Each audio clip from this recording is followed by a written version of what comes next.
So we are very quickly approaching the second anniversary of Final Fantasy VII Ever Crisis, and according to Motomu Toriyama, who is the co-director for both Rebirth and Part 3, we should be getting updates on Part 3 very soon. So when could that happen and what could it entail? It's time to do some yapping with some baseless speculation. Alright, just to give you guys a quick refresher on what the heck I'm talking about, last year in September, which honestly kind of feels like yesterday, Famitsu released an article celebrating the 1-year anniversary of Final Fantasy VII Ever Crisis. They spoke to the devs, specifically Motomu Toriyama, about the event, and he let it slip that by the time the second year anniversary of Ever Crisis came out, we might be getting some information on the remake project. And the second year anniversary for Ever Crisis is on September 7th, so it is very quickly approaching, which means anytime between now and then we could be getting some information on Remake Part 3. But how or when could we be getting that info? There's a few spots. The first thing, and this was recently announced by Square Enix, there are going to be 2 events to celebrate the second year anniversary of Ever Crisis. One is going to be an opening for a boba tea shop, which is going to act as a celebration of Ever Crisis, and a preview event for the boba shop itself. I don't think anything is going to happen there. I think it's meant to just be like, hey, come to the boba shop, get some tea, talk about Final Fantasy. The other is a Final Fantasy Cross Dragon Quest event, I believe happening on the same day, the 7th, which is supposed to be a community night event with special guests, giveaways, raffles, trivia, photo stuff. Apparently Moogles are going to be there. It sounds honestly like it's going to be a ton of fun. I don't think any announcements will be at this event either. Again, both of these are just meant to be celebration things for Final Fantasy and Ever Crisis, as well as Dragon Quest. And to my knowledge, none of these events are going to be live streamed, so I don't think Square Enix would want to drop big news on Part 3 at these very, very small events that not a lot of people are going to get access to. The next possible opportunity: Opening Night Live, ONL 2025, which is a Gamescom event produced and hosted by none other than Jeff Keighley, who again, we know has a really good relationship with Square Enix. He likes to kind of drop the first bit of info and news on big Final Fantasy stuff at his events. And if Square has anything ready, he might want to show it off at ONL. But as of right now, I don't know if Square Enix is even scheduled to be at ONL this year. And even though this is a massive show, I don't think it's quite as big as a Summer Game Fest, a Game Awards, or Tokyo Game Show. So I don't know if Square Enix would want to drop it there, but that is happening on August 19th, and they always do a live stream every year, so I'll be checking it out just to see what's there, but that could potentially be a possibility, again, primarily because of Jeff's involvement with that show. Next could be a direct from Square Enix themselves to celebrate Ever Crisis on the September 7th anniversary date. Kind of like how they did back in 2022, I believe was the year when they first teased Rebirth for us at that 25th anniversary event. They had a ton of stuff there, and then they ended it with that big bombshell of, hey, it's a trilogy, and the second game is called Rebirth. They could maybe do something like that. Now, I know Motomu Toriyama did say that by the time the second anniversary came around, we might have info on Part 3. It is possible, though, that maybe that information they were planning to release did get delayed and rescheduled. There is a ton of stuff happening right now at Square Enix with their restructuring. They've got a ton of games coming out. Stuff we didn't even know about last year was announced this year, like Final Fantasy Tactics coming back. They're going to want that to have its time in the sun. Final Fantasy VII Remake got announced for Switch 2 and the Xbox series of consoles. So it's possible that maybe some stuff did get shifted around and they're going to delay whatever news they had planned to after the anniversary date, which is something Square Enix is no stranger to. I believe the incredible Final Fantasy VII Remake E3 demo we got in 2019 initially was meant to be at a different event much earlier in the year. It may have even been the year prior, but the game's director, Tetsuya Nomura, was like, no, we got to hold off a little bit on this. It's not quite ready. We're going to delay it and have it at E3 2019, which was the right choice. That demo was incredible.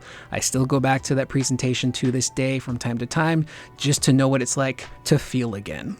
So, keeping a delay in mind, the other event that I could think of would be Tokyo Game Show. Square Enix likes to go big at Tokyo Game Show. They always have a ton of events, new releases there. The lead up to Tokyo Game Show is a ton of fun, and they usually do drop hints on their social media on what's going to be there.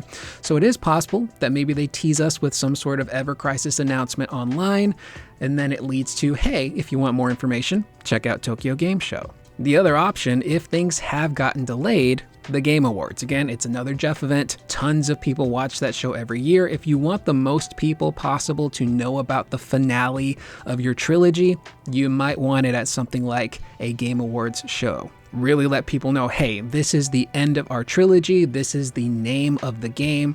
Maybe you could give a release window. I wouldn't expect a full-on date, but a release window of maybe hopefully like 2027, with hopefully the caveat that it will be multi-platform, which if you're a third-party developer, especially Square Enix, you need to have your games third-party on every system possible. It's just the best way to ensure that your game is successful and healthy and that the most people can reach it. Now, what could this teaser actually entail? Would it be something smaller like what we got with that Rebirth teaser back in 2022, which was incredibly teasery? We got Cloud and Sephiroth and Nibelheim.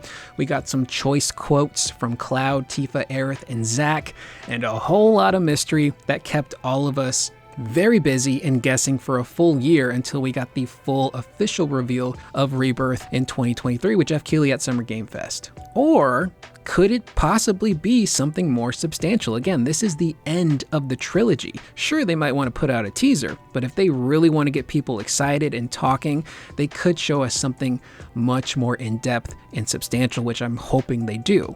And I say that because it's important to keep in mind that they're actually pretty deep into development of Remake Part 3. They started development the moment Rebirth was finished. And back in January, we covered an interview with Naoki Hamaguchi and Yoshinori Katase from Famitsu, where they were promoting the PC version of Rebirth. And at the end of that interview, they talked about the development process for Part 3.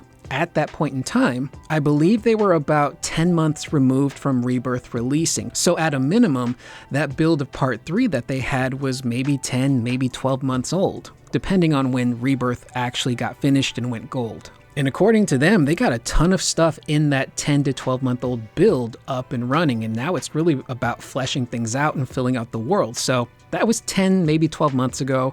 Let's say 10. The interview itself was 6 months ago. We're looking at a build of Remake Part 3 that could be 16 to 17, almost a year and a half old.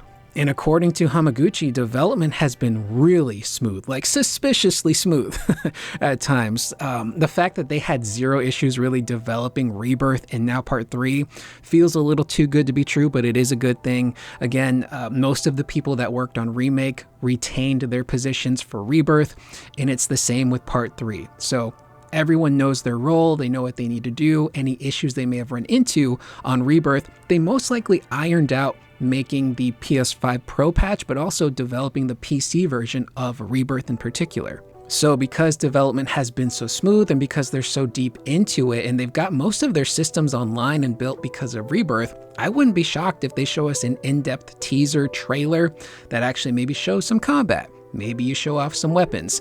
For the love of God, please show me Vincent and Sid in battle. I need to see what these guys are going to look like. Even if we end up being like a full year away from marketing, I gotta see something, Square.